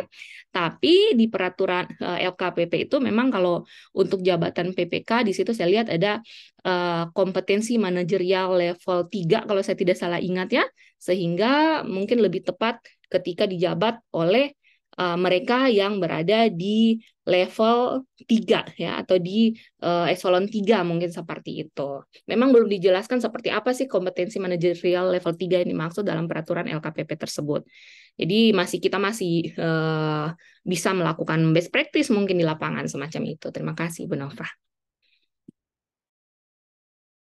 Baik, wah ini terima kasih banyak Bu Nila. Kalau untuk di tingkatan kantor pertanahan itu level eselon 3 itu hanya di kepala kantor, Bu. Jadi selain di kepala kantor itu udah masuk di eselon 4 seperti itu. Jadi kepala tata usaha itu eselon 4, kemudian untuk kasih-kasih itu eselon 4 seperti itu. Untuk yang apa namanya? Yang melaksanakan fungsi pelayanan itu juga udah eselon 4. Jadi eselon 3-nya itu hanya di kepala kantor saja. Nah, beda kalau dia di Kanwil. Kalau Kanwilnya eselon 2, kabit-kabitnya itu eselon 3 seperti itu. Nah, hanya saja di Kanwil yang kami temui PPK-nya itu eselon 4, bukan eselon 3-nya seperti itu. Meskipun di sana ada eselon 3, bukan Kakanwilnya seperti itu karena Kakanwil eselon 2, tapi dipegang oleh eselon 4 seperti itu. Di tiga kanwil yang saya datangi di Sumatera Selatan, kemudian di DKI Jakarta dan juga di Kalimantan Barat, itu PPK-nya semuanya eselon 4 seperti itu, setara eselon 4 bukan eselon 3. Berarti ini sebenarnya dari sisi power lebih powerful kalau dia di eselon 3 ya Bu ya. Iya. Eselon 4 juga boleh kalau di ini kan di Satker. Kalau di Kantah, iya di kantor pertanahan. Iya. Nah, terkait ini Bu Dila, tadi yang proses perencanaan yang ideal, koordinasi antara PPK dengan bagian perencanaan seperti itu ya, terutama dalam penyusunan RKKL yang disesuaikan dengan proses perencanaan pengadaan itu, yang ideal itu seperti apa Bu? Ya, jadi penyusunan RKKL itu ya kalau menurut saya kalau pengalaman saya di Pemda ketika menyusun di tahap penyusunan anggaran semacam itu, kita atau kami mendampingi si Kasubag program ini gitu. Karena kembali lagi ke tugas PPK ini melakukan identifikasi kebutuhan ya, menyusun identifikasi kebutuhan. Kalau yang pengalaman saya yang saya lakukan di tahap perencanaan itu saya kolaborasi dengan Kasubag program, kemudian kita minta ke masing-masing bagian atau mungkin masing-masing bidang ini kebutuhannya apa loh untuk tahun berikutnya. Misalnya untuk program PTSL ini itu kebutuhannya apa saja, spesifikasinya seperti apa. Misalnya butuh tenaga untuk mengukur di lapangan, itu tenaga seperti apa kualifikasinya. Nah, ini yang akan dicatat, akan diidentifikasi oleh si PPK dan juga si Kasubag program, biasanya sih di PPK ya, hasilnya yang akan diserahkan ke Kasubag program semacam itu. Di situlah bisa ditetapkan nanti spesifikasi teknis yang akan disusun seperti ini, sesuai kebutuhan dari masing-masing user, bukan dari pemikirannya atau kemauannya si PPK gitu. Jadi usernya butuh yang seperti apa, ya sertifikatnya semacam apa, bahannya atau dan lain sebagainya, itu yang dibuatkan kertas kerja identifikasi kebutuhan. Nanti kebutuhan-kebutuhan itu yang akan disandingkan dengan pagu anggaran yang tersedia, mana yang bisa dibiayai, ya, mana kebutuhan prioritas yang bisa dianggarkan, mana yang di pending dulu, semacam itu. Di tahap penyusunan, di tahap identifikasi kebutuhan ini, di situ juga mungkin bisa dipikirkan atau bisa dilakukan identifikasi mungkin di lapangan potensi mereka yang mungkin akan menerima program ini itu seperti apa, sehingga ini bisa diusulkan dan juga dibahas ke pusat sebelum penetapan RKAKL itu. Tadi kan masalahnya target terlalu tinggi kan? Nah, ini pertanyaannya targetnya ini didapat dari mana? Apakah pusat ini langsung kasih target saja gitu? Saya kurang pahamnya teknisnya seperti apa. Apakah dikasih targetnya harus sekian gitu? Atau pengukuran targetnya itu berdasarkan pengukuran di lapangan dari potensi. Nah, mungkin seperti itu ya. Itu saya kurang paham teknisnya seperti apa. Tapi mungkin itu bisa jadi pertimbangan dari teman-teman di BRIN ya dalam melakukan penyusunan naskah akademik nanti terkait kebijakan perencanaan pengadaan di Kementerian ATR BPN ini. Gitu. Iya Bu, yang untuk penetapan target ini sebenarnya gimana ya? Jujur kalau dari saya sendiri juga masih belum apa namanya terlalu clear seperti itu karena dari apa ya versinya Kantah dan pusat ini kan kita juga lakukan apa ya verifikasi informasi ke pusat seperti itu. Nah kalau yang dari Kantah sampaikan target itu, jadi mereka itu menyampaikan sebenarnya apa namanya usulan target dari Kantah itu berapa. Nah tapi bukan sering ya, beberapa kali yang terjadi itu apa yang mereka usulkan itu tidak seperti itu yang keluar, seperti itu ketika masuk ke dokumen RKKL begitu Bu. Nah sementara kalau dari apa namanya dari pusat menyampaikan kita sudah buka ruang untuk usulan tadi seperti itu. Nah hanya saja memang akhirnya yang membuat kami dari tim pengkaji itu memaklumi target yang tinggi karena memang itu adalah target dari presiden yang tinggi seperti itu Bu, karena ini program prioritas nasional. Jadi ada beberapa kantah yang dia itu mengusulkan nilai yang tidak terlalu tinggi untuk targetnya, tapi dari pusat mempush karena memang apa presiden yang harus memantau langsung setiap tahun bagaimana perkembangannya. Seperti itu sih Bu kalau untuk yang masalah penetapan target ini seperti itu. Untuk secara khusus untuk yang PTSL. Berarti solusinya ada di petugas lapangan mungkin ya. Ini Iya, dari ini betul. gimana yang bisa masuk. Iya, benar.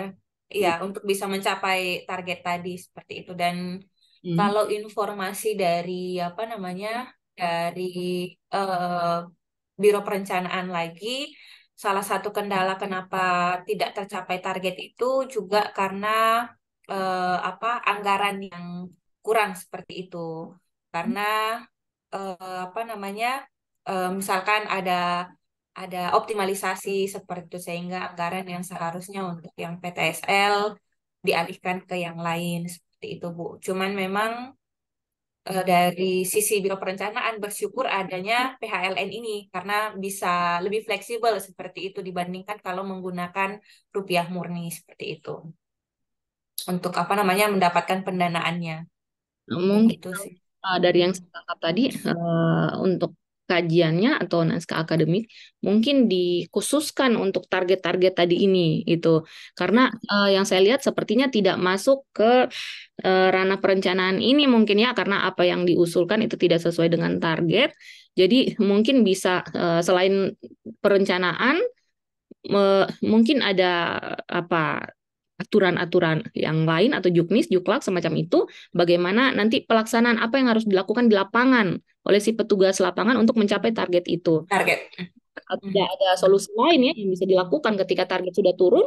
Jadi yang Iya, mau tidak mau memang harus diselesaikan. iya seperti Cuman itu. iya, hanya saja memang kalau untuk kendala teknis kan jadi kayak dari sisi Kantar sebagai pelaksana atau Kanwil sebagai pelaksana dengan dari sisi apa namanya pusat seperti itu Bu, terutama di Biro Perencanaan itu dua alasan mereka itu semuanya valid sebenarnya. Nah, kalau yang di kantor pertanahan ini seringkali permasalahan yang terjadi itu masalah teknis di lapangan ya Bu. Misalkan apa namanya harus berhadapan dengan perusahaan atau harus berhadapan dengan masyarakat. Apalagi ini masalah tanah ya seperti itu yang apa dampaknya itu bukan hanya di tahun berjalan itu saya bisa sampai bertahun-tahun kemudian seperti itu. Nah, jadi permasalahan-permasalahan teknis sama misalkan yang di daerah Kalimantan yang masih banyak tanah adat atau apa namanya punya perusahaan seperti itu dan kemudian belum lagi masalah alam seperti itu. Jadi itu yang menjadi kesulitan untuk mencapai target tadi. Nah, di sisi yang lain karena ini instruksi presiden jadi mau tidak mau harus tetap tinggi targetnya begitu. Ya. Jadi kalau targetnya tinggi, mungkin syarat penerima bantuan itu atau program itu mungkin bisa diturunkan atau bagaimana? Saya kurang paham teknisnya seperti Iya, iya, iya, tapi semoga lah ATR BPN ini bisa mendapatkan solusi apa yang harus iya, dilakukan di lapangan. Karena saya dari sisi iya, pengadaan ya sepertinya. iya, betul. Nah, Iya. akhirnya juga benar, Bu. Benar. Jadi karena kita juga memang apa namanya fokusnya kita itu adalah di pengadaan untuk kajian ini. Jadi kita memang juga tidak mau terlalu jauh terkait apa namanya untuk pengukurannya seperti itu. Jadi bagaimana teknis melakukan pengukuran kita tidak terlalu jauh ke sana karena memang untuk yang kajian kita itu lebih ke pengadaannya. Jadi sebenarnya apa namanya kita menariknya akhirnya bagaimana apa ya penyelarasan antara perencanaan secara keseluruhan itu bisa selaras dengan perencanaan pengadaan seperti itu. Itu sebenarnya yang kita tekankan di sini seperti itu. Jadi biar nanti apa yang sudah direncanakan bisa direalisasikan seperti target yang sudah ditetapkan di perencanaan bisa direalisasikan mau itu PTSL atau program yang lain seperti itu. Iya.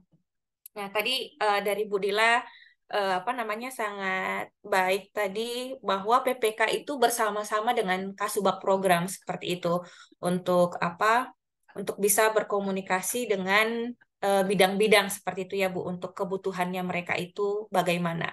Nah, kalau yang saya tangkap di peraturan LKPP tentang pedoman perencanaan itu dilakukan secara sekuensial seperti itu. Jadi PPK itu seolah-olah berada di tengah-tengah antara perencanaan dengan bidang seperti itu. Jadi hanya tektokan aja, tidak ada ruang untuk mereka itu bisa berkumpul bersama seperti itu untuk apa namanya? Untuk menyelaraskan antara kebutuhan bidang, kemudian perencanaan secara keseluruhan dengan perencanaan pengadaan barang jasa seperti itu. Atau saya keliru, Bu, kalau membaca peraturan LKPP.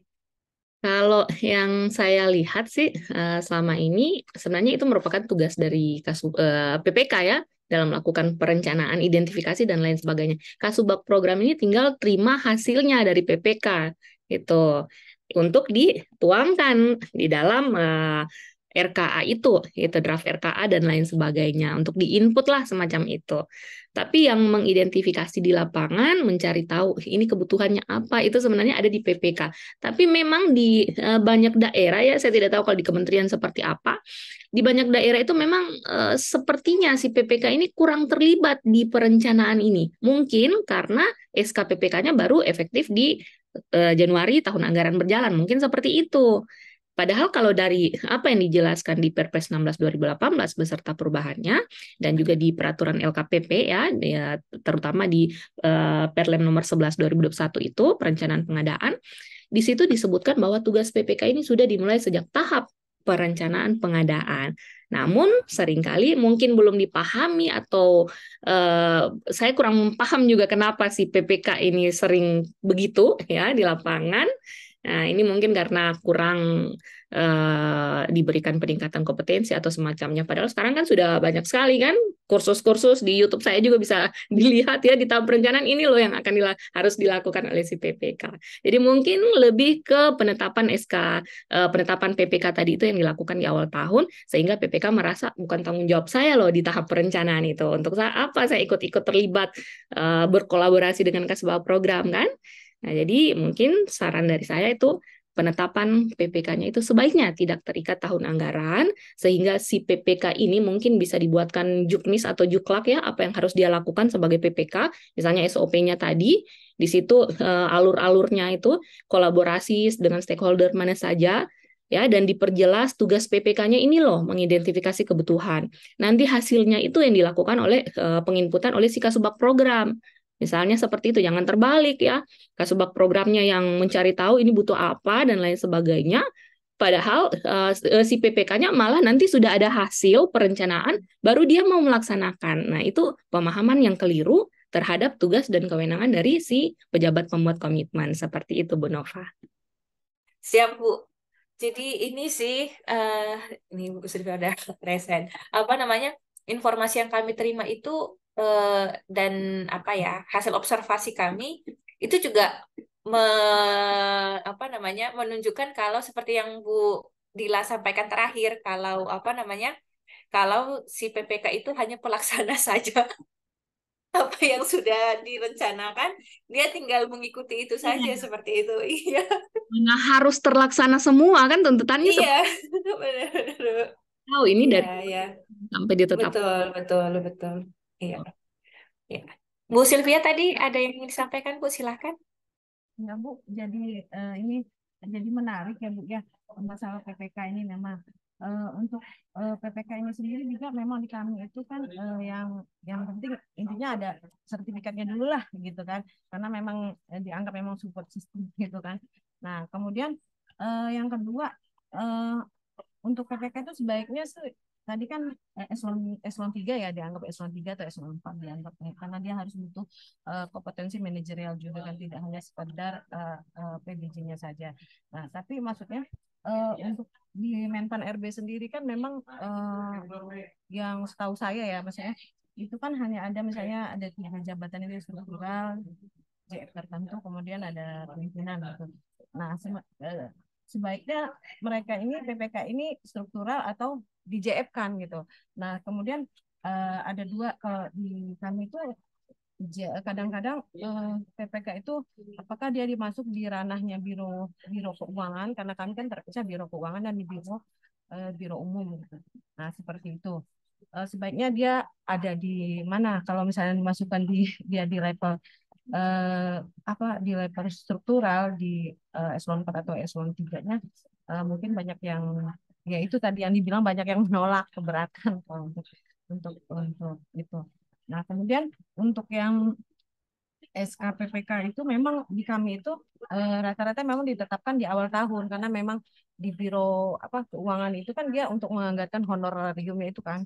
Jadi dia memang ditetapkan di awal tahun anggaran. Nah, sebaiknya seperti apa ini? Karena memang kan kalau memang dia perencanaan kan memang Temen 1 sebelum anggaran itu berjalan. Nah, tapi di kami PPK yang yang sedang berjalan, misalnya on the way lah, ini masih di jalan itu tahun tersebut, itu yang seharusnya yang merencanakan untuk tahun ke depannya, untuk tahun berikutnya. Nah, permasalahannya apakah kemudian dia ditunjuk lagi sebagai PPK untuk tahun kemudian atau diganti dengan yang lain seperti itu. Nah, ini sebaiknya seperti apa? Kemudian untuk yang agar dia lebih fokus dan kompetensinya lebih meningkat itu seperti apa gitu. Karena memang untuk eselon 4 dan eselon 3 kan memang sudah terbatas, karena kan Menpan RB sudah memulai membatasi kan untuk itu peraturan kepegawaian sendiri. Terima kasih, Bu. Langsung saya jawab ya. Oke, jadi tadi dari Ibu Sylvia ya, pertama mungkin PPK ini struktural atau fungsional. Kalau dalam peraturan pengadaan barang jasa pemerintah itu tidak ada diatur struktural atau fungsional, yang mana untuk fungsional pengelola pengadaan itu yang saya ketahui ya, PPBJ itu melaksanakan tugas sebagai pejabat pengadaan atau pokja pemilihan, itu wajib fungsional. Ya, kecuali mungkin tidak tersedia sehingga membutuhkan agen pengadaan atau personil lainnya dari instansi lain yang bukan merupakan JFT PBJ gitu ya. Sedangkan untuk PPK itu belum ada ya diatur itu harus struktural atau fungsional. Jadi diambil dari PPBJ boleh, dirangkap oleh KPA boleh ya, dari kepala seksinya mungkin boleh. Tapi mungkin karena memang di banyak daerah, mungkin di kementerian juga seperti itu, banyak sekali ASN yang menolak ketika ditunjuk sebagai PPK. Nah, mungkin dibuatkan kebijakan ya, bahwa PPK ini mungkin harus dijabat oleh Kabid misalnya, atau si Kasubag program misalnya, gitu. Itu secara otomatis mungkin menjadi PPK itu, tapi bukan merangkap ya, ditunjuk sebagai PPK. Sedangkan kalau kabitnya tadi ini ketika dia KPA itu dia merangkap itu, merangkap sebagai PPK. Mungkin semacam itu bisa dibuatkan kebijakan ya, peraturan dan lain sebagainya. Kemudian untuk kompetensi agar lebih meningkat, karena terkait perencanaan ini itu kan bukan hanya tugas dari PPK dalam menyusun, tapi tugas dari si PA-KPA untuk menetapkan dokumen perencanaan. Kalau PA-KPA-nya tidak paham bagaimana proses pengadaan barang jasa pemerintah itu yang sebenarnya alurnya seperti apa, ya. Nah, ini kan seringkali si PA-KPA tanda tangan saja kan, disahkan saja, tapi tidak paham ini benar atau tidak gitu. Main percaya aja ke si PPK-nya. Padahal si PPK-nya belum kompeten dalam bidang ke-PPK-an, mungkin seperti itu. Sehingga menurut saya si PA-KPA-nya juga bisa disentuh dengan materi pengadaan barang jasa pemerintah. Dan ini pernah kami lakukan di Kabupaten Poso ketika saya di UKPBJ pada saat itu, saya Kasubag tendernya, Kasubag pengelolaan PBJ. Di situ kami mengadakan pelatihan dan ujian kompetensi yang masih sertifikasi ahli tingkat dasar kemarin. Semua PA ya itu wajib ikut gitu. KPA, sekretaris itu juga bisa ikut. Dan itu sangat efektif sekali ketika si PA ini tidak lulus misalnya, tetapi mereka karena sudah ikut pelatihan, jadi mereka tahu bahwa oh seperti ini ternyata itu saya kalau mau tanda tangan dokumen perencanaan, ternyata dokumen perencanaan pengadaan itu sudah harus memuat spesifikasi teknis, itu sudah ada perkiraan biayanya, itu sudah ada strategi pengadaannya di situ. Nah, minimal pahamlah kulit luarnya. Nah, mungkin ini bisa dirumuskan oleh tim teman-teman di BRIN ya, bagaimana ke depannya untuk PA-KPA itu disarankan atau mungkin diatur, diikutkan ini untuk kursus atau pelatihan PBJ yang minimal lah level 1, tidak wajib lulus, tapi yang penting sudah tersentuh, paham ilmu pengadaan itu. Ya, jadi kurang lebih seperti itu mungkin solusi yang bisa saya berikan Ibu Sylvia. Terima kasih. Kalau yang tadi Bu, yang ini sudah responnya Bu Dila yang tadi sudah termasuk yang ini ya, yang pertanyaan Bu Sylvia tadi. Tadi Bu Sylvia sudah sampaikan bahwa PPK itu memang dia di awal tahun penetapannya. Jadi untuk tahap perencanaan itu bisa jadi PPK yang lain sebenarnya yang apa namanya yang membuat perencanaan pengadaannya seperti itu. Nah itu kira-kira bagaimana Bu? Itu boleh, tetapi mungkin di SK PPK-nya mungkin dijabarkan ya. Ini tugas dari PPK tahun anggaran yang ini, dia melaksanakan persiapan pengadaan sampai dengan pelaksanaan, sampai dengan serah terima, untuk tahun anggaran 2000 misalnya 2023 dan dia juga melaksanakan perencanaan untuk tahun 2024. Tapi menurut saya ini kurang kurang pas sih itu ya.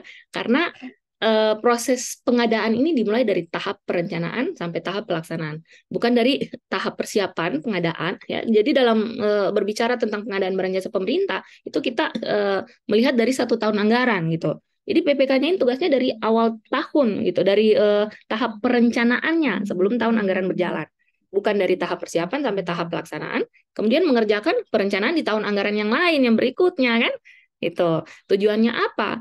Supaya si PPK, karena dia yang akan menjadi pengendali kontrak, dia sudah terlibat di tahap perencanaan. Jadi dia tahu yang direncanakan ini seperti ini nanti outputnya gitu. Tapi kalau yang merencanakan orang lain ya, itu kan kadang-kadang ketika di lapangan banyak terjadi masalah. Saya juga pernah ketika ditunjuk sebagai PPK, tapi perencanaannya dari yang lain, saya baru setelah tender baru saya dilibatkan di situ. Akhirnya banyak masalah, seringkali terjadi CCO di situ. Itu kalau pekerjaan konstruksi ya. Kalau barang mungkin saja terjadi seperti itu, mungkin saja bisa di masalah-masalah yang lain yang sering timbul. Ini masalah pengadaan ini sering terjadi pada saat pelaksanaan kontrak. Gitu. Kalau perencanaan masih aman, persiapan pengadaan masih aman, KAK, spektek tidak beres itu biasanya masih aman-aman saja. Tetapi ketika melaksanakan kontrak, itu apalagi kalau barang ternyata spektek itu sudah tidak tersedia, nah itu bagaimana? Penyediaannya tidak bisa menyediakan itu bagaimana? Tentu saja dia akan di blacklist, akan ada masalah lain, ya seperti itu. Sehingga kunci sukses pengadaan barang jasa pemerintah itu memang ada di tahap perencanaan ini. Gitu. Jadi seperti itu, Ibu Nova. Iya, baik, Bu.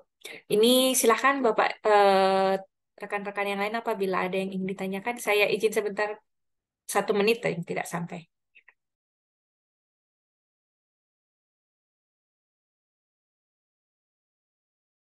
Silakan rekan-rekan yang lain apabila ada yang ingin ditanyakan. Bu Ayu, ada yang mau ditanyakan? Bu Ayu? Udah Mbak, tadi kan mau nanya juga yang tentang target, karena kita waktu di lapangan kan banyak Iya, sekali pembahasan banyak tentang yang curhat soal target. target ya, Bu ya. Nah, sekarang semakin jelas apa yang telah Iya, dikatakan Bu Dila. iya, Juga bagi PPK, karena memang sih saya juga dari struktural Bu, iya. rata-rata tuh eselon 3 itu memang sengaja tidak lulusin waktu ujian itu karena dia takut menjadi PPK, karena paling beban PPK itu kan berat jika ada temuan dia yang harus menghadapi BPK gitu Bu. Tapi dengan yang Ibu sampaikan tadi memang harus ada pemahaman pengetahuan yang mendalam bagi PPK. Jadi tidak hanya sekedar tanda tangan tapi dia harus paham betul-betul mengenai detail-detail proses dan perencanaan pengadaan itu sendiri. Nah, selain itu Bu, kadang nih Bu, dalam melakukan perencanaan, setiap bidang itu sudah melakukan perencanaan. Namun jatuh-jatuhnya pas sudah timbul RKKM, hasilnya tetap aja mirip dengan kejadian tahun lalu gitu Bu, target dan apa saja yang harus dilakukan gitu. Berbeda dengan apa yang sudah direncanakan sama bidang-bidang. Dikarenakan itu dari Dirjen anggarannya sudah seperti potongan kue gitu, udah seperti itu gitu ya Bu ya. Nah terus kadang-kadang jadi eh, tidak sesuai dengan apa sih target yang kinerja yang akan kita lakukan di bidang dengan eh, apa terobosan-terobosan yang kita mau lakukan gitu Bu. Untuk itu kadang-kadang apa sih yang sebenarnya harus siasatnya, yang bagaimana sih yang harus kita lakukan gitu Bu. Terus udah gitu sebagai PPK itu adakah aturan yang melindungi mereka gitu? Jangan jangan ya, mereka memang bertanggung jawab tapi tidak selalu kan PPK-nya itu salah gitu ya Bu ya. Apakah ada aturan tidak tersirat ataupun tersirat untuk melindungi kewenangan PPK itu Bu? Terima kasih.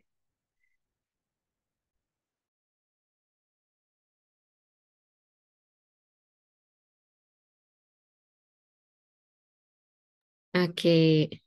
Jadi memang ASN itu banyak sekali yang menolak jadi PPK, apalagi kalau paket-paketnya yang nilainya mungkin miliaran Iya, betul, Bu.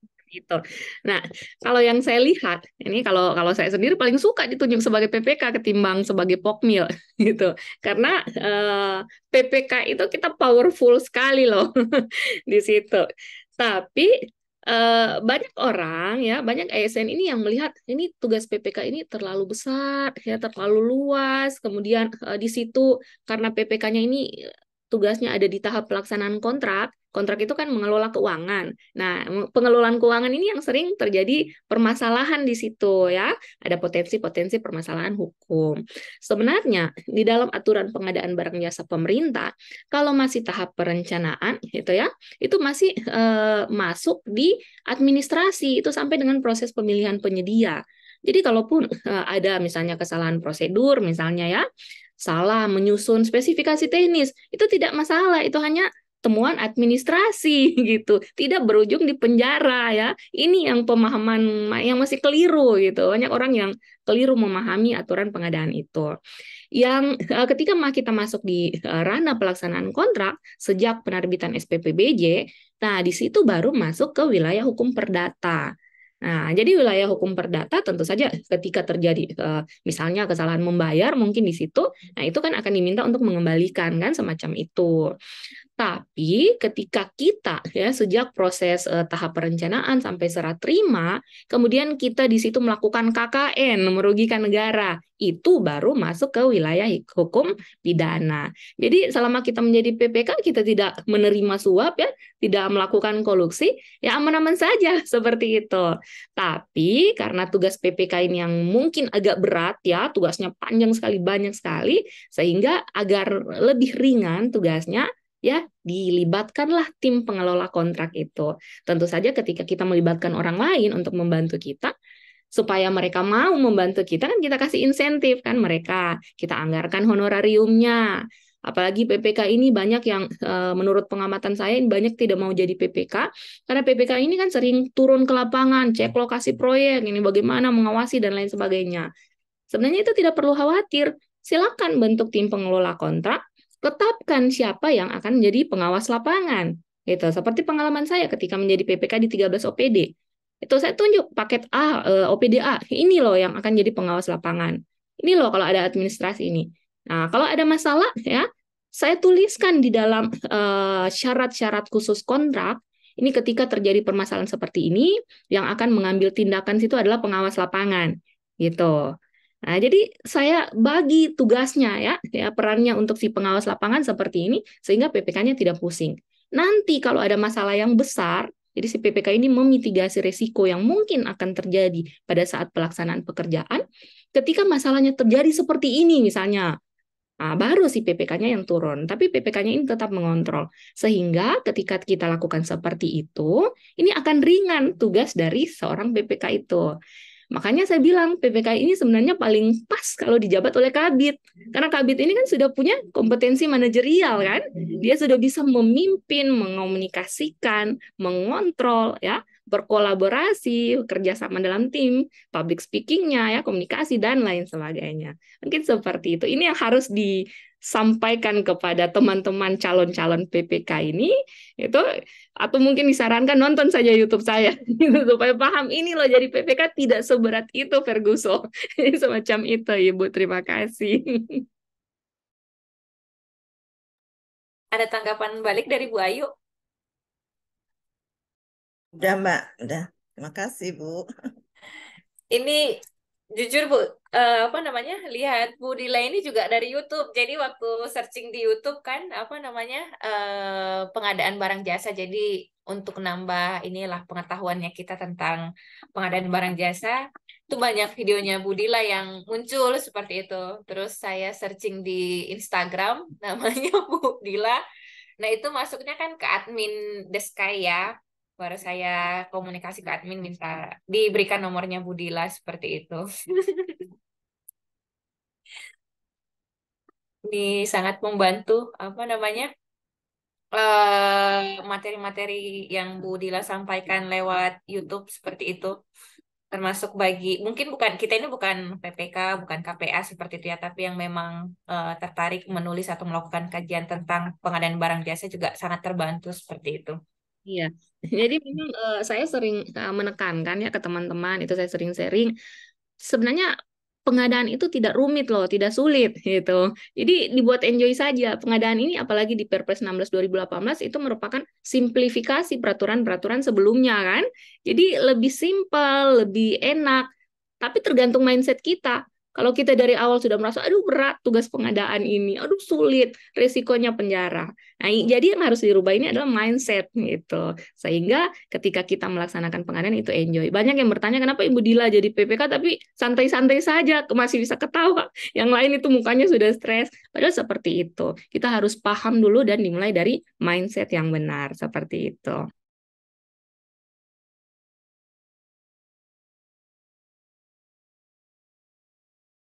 Kalau untuk yang tadi yang Bu Dila sampaikan, apa namanya,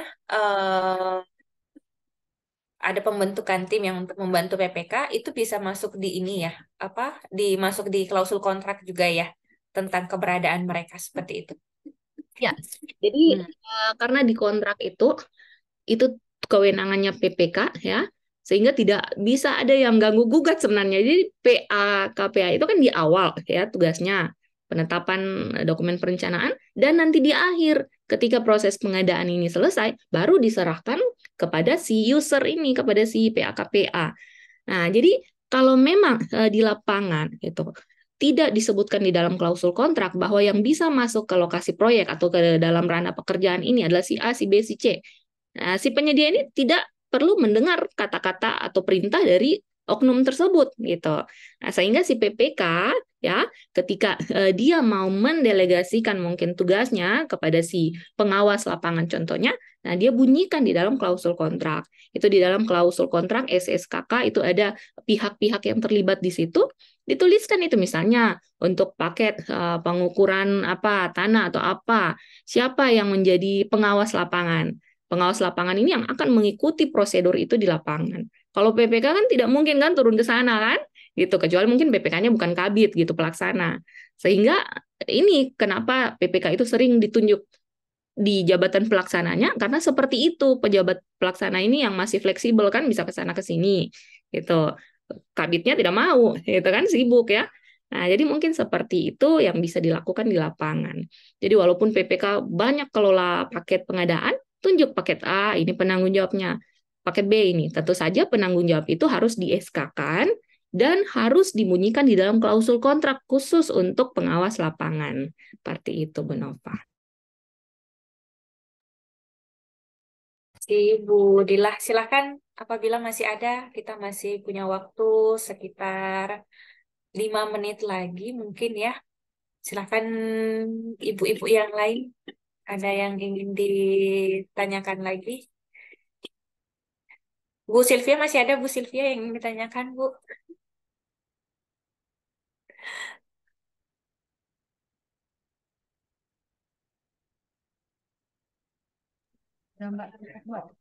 Oke, baik Bu.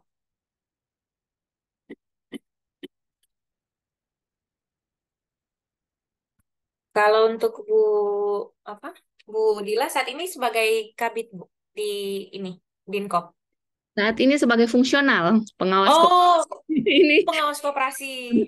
Iya, iya. Iya, Tapi sebelumnya di UKPBJ ya. di UKPBJ. Oke. Tapi sudah tidak PPK lagi, Bu. Saat ini masih PPK di beberapa OPD.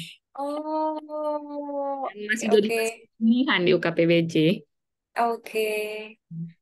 Iya, tapi ini ya, tadi seperti yang Bu Dila sampaikan, sebenarnya mungkin seperti Bu Dila, apa namanya, fungsional seperti itu, bukan struktural, tapi kalau memiliki kemampuan manajerial yang baik, kemudian bisa punya posisi tawar yang tinggi juga di hadapan penyedia itu juga ini ya, sangat membantu seperti itu, meskipun si PPK ini bukan bukan struktural seperti itu. Iya, betul sekali. Mm-mm. Jadi mungkin di peraturannya itu bisa dibuatkannya kompetensi manajerialnya yang seperti inilah, seperti itu. Tapi karena masih di ranah perencanaan, mungkin lebih Iya. teknis perencanaan, jadi itu mungkin tersendiri. Iya. Ya, ada saran lagi Bu Dilah sebelum kita tutup untuk ini kajian kami? Saran dari saya sih mungkin lebih banyak ke koordinasi dan kolaborasi ya, supaya naskah akademik yang dirumuskan nanti itu benar-benar sudah sesuai dengan kondisi lapangan. Itu tidak hanya melihat dari peraturan, tetapi lihat juga kondisi lapangan seperti itu. Mungkin ada best practice yang bisa dilakukan di lapangan ya, sehingga si PPK ini tidak takut salah melangkah, aturannya begini tapi di lapangan tidak bisa dilaksanakan seperti itu. Nah, itulah tugas kita mungkin sebagai pemerintah untuk merumuskan kebijakan-kebijakan yang bisa melindungi si PPK ini. Tentu saja yang tidak melanggar atau bertabrakan dengan aturan tertinggi. Seperti itu, Ibu Nova. Iya, betul. Baik, terima kasih banyak Bu Dila untuk waktunya dan mohon izin nanti untuk pertanggungjawaban kami. Selain recording ini kami juga butuh surat tugas sama CV-nya Bu Dilah seperti itu untuk apa namanya? Untuk pencairan honorer narasumbernya. Ya, terima kasih banyak rekan-rekan semuanya, Bu Ayu, Bu Sylvia, Mbak Ayun, Mbak Mbak Meta, Nova, Bu Bu Dila. Gusta, ya, untuk waktunya. Ini nanti kami akan susun lagi berdasarkan masukan dari Bu Dila untuk apa namanya, untuk secara substansi apa perencanaan pengadaan barang jasa yang sesuai dengan konteks Kementerian ATR BPN seperti itu. Nanti kalau sudah jadi atau ada hasilnya nanti kami akan sampaikan ke Bu Dila karena ini kan kami di tanggal 21 akan lakukan seminar Bu Dila untuk apa namanya untuk hasil kajian ini dan kami juga masih memiliki waktu nanti untuk memperbaiki seperti itu dan nanti kalau misalkan ada perbaikan dari apa namanya dari PPK seluruh Indonesia karena yang jadi undangan atau apa namanya iya, undangan untuk seminar hasil kami itu utamanya itu memang PPK seperti itu. Dan PPK se-Indonesia yang diundang. Jadi nanti kalau ada masukan dari PPK seperti itu nanti atau dari pihak lain nanti akan kami komunikasikan ke Budilah untuk apa namanya kajian yang final draft, final dokumennya. Mm-mm. Baik, terima kasih banyak rekan-rekan semuanya. Mohon maaf apabila ada kata yang salah dalam memandu kegiatan pada pagi hari ini. Selamat melanjutkan aktivitas kembali. Akhir kata, wassalamualaikum warahmatullahi wabarakatuh. Waalaikumsalam. Baik, warahmatullahi wabarakatuh. Terima kasih semua. Izin pamit. Terima kasih, kasih, Bu. Bu Iya. Dila.